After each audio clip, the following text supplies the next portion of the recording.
Member of the House Oversight Committee, Texas Republican Congressman Michael Cloud joins me now. Congressman, thanks so much for being with me here. Seems like a bombshell report. We just heard that clip from Tim Walz back in March. Not really sure when the date was. Does ignorance of a problem release him from being responsible for a problem?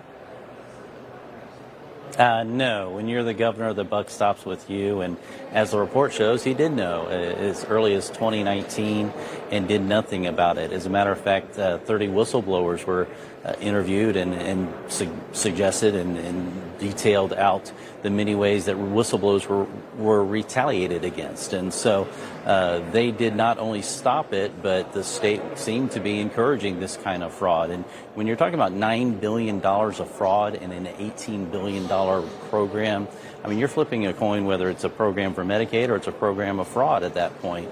And so this isn't just missing some reports around the edges or those kind of things. This is pretty massive fraud that they perpetrated upon the American people. Yeah, those sizable numbers, very, very hard to ignore, it would seem.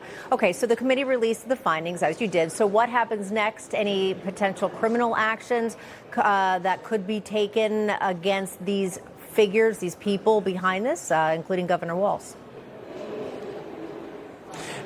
Yeah, the DOJ has taken some action already. I think over 100 people have been arrested. 60 have either been convicted or pled guilty.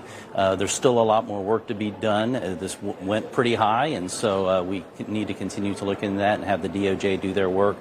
Here on the congressional side, there's a couple things we have to do. One is we've got to change how this program is set up to where states are incentivized to do this. They took some wrong incentives that are built into the program, and of course they took the fraud to the extreme end of it. But the fact that the program is set up in such a way that states are incentivized to defraud the American people is a big problem. And then the other thing we've got to do is we've got to take the savings that we're finding in waste, fraud, and abuse and to turn that into savings for the American people. So if we find $9 billion of fraud, that should turn into $9 billion of savings for the American people. So we have our work cut out for us still. The DOJ started, but they're going to continue to pursue this. A lot of work to be done. But one of the big things the American people need to do is stop letting politicians get away with virtue signaling using the taxpayer dollar, in a sense. To every time you send money out the door, it's a pat on the back for the politician, as if it was money going out of their charity budget, when oftentimes if we're not doing the due diligence to look into this, it's just money going out the door to wrong and nefarious uses.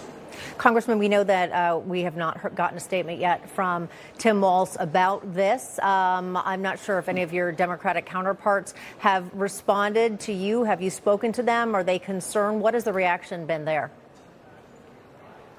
We thought that once waste, fraud, and abuse was being uncovered, that this was going to be really a bipartisan issue.